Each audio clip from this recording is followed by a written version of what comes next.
lateral bending, and rotation seated of cervicals. In both rotation and lateral bending, we're going to show you a number of different contacts you can use. To a certain degree, it all depends on your height.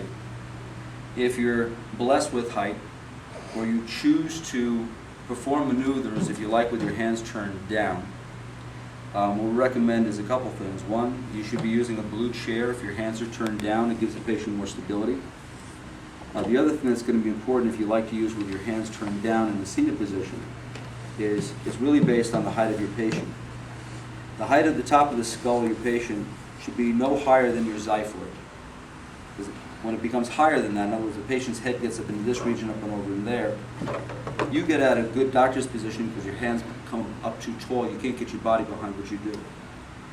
So if you like to have your hands turned down, you can either utilize these chairs to a certain degree. If you want, you can have the patient slouch down. And if they can't slouch down far enough to where they feel like they're falling off the chair, this platform will be made available to you. And the platform just gives the examiner extra height.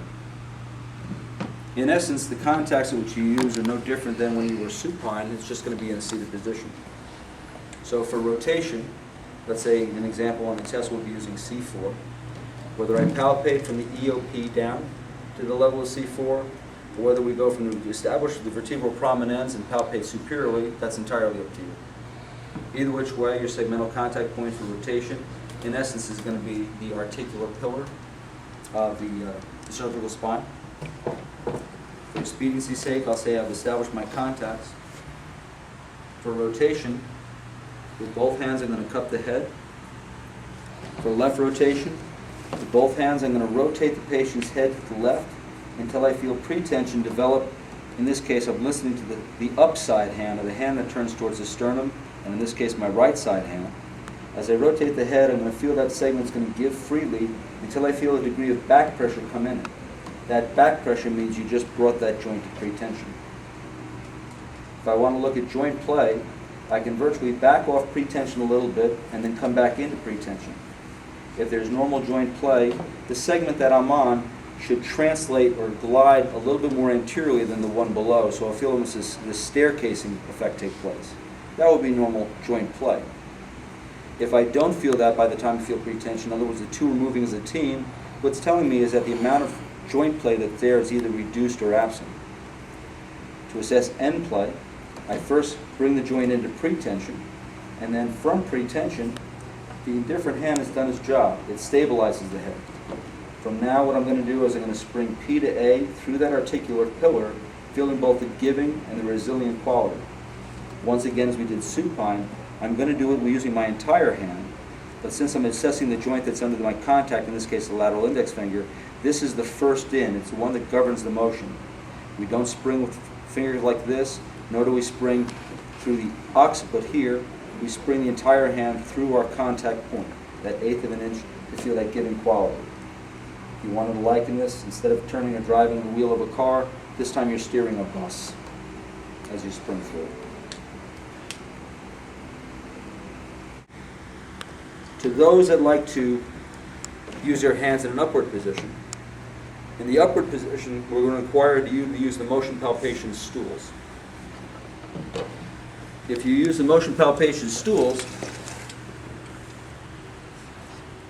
in this case that I have up over here, for rotation, I'm going to take one hand, I'm going to place it up on the crown of the person's head. Your segmental contact point for rotation can either be in the articular pillars or in the lateral aspect of the spinous process. If you choose to use, or a combination of both actually.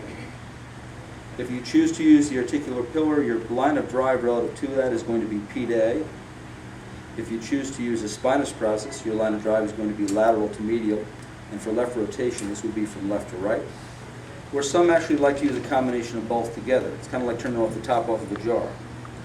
The choice is yours on the exam. Just realize that if you do use both, you'll be asked, or you may be asked, what's your line of drive relative to each of the segmental contact points, or both.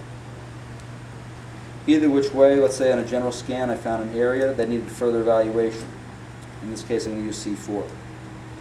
To that end, to assess the C4 segment in rotation, in left rotation, with my indifferent hand, I'm going to rotate the patient's head to the left. Can I ask you a favor, Lisa?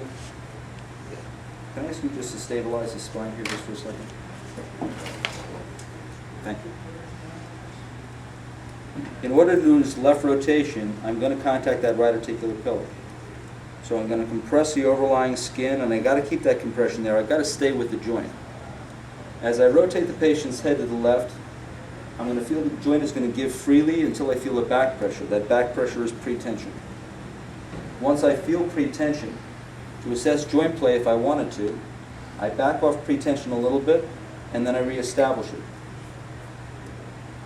Just as we said there beforehand, what I should feel is the segment that I'm on should translate or glide forward to the one below. That would be normal.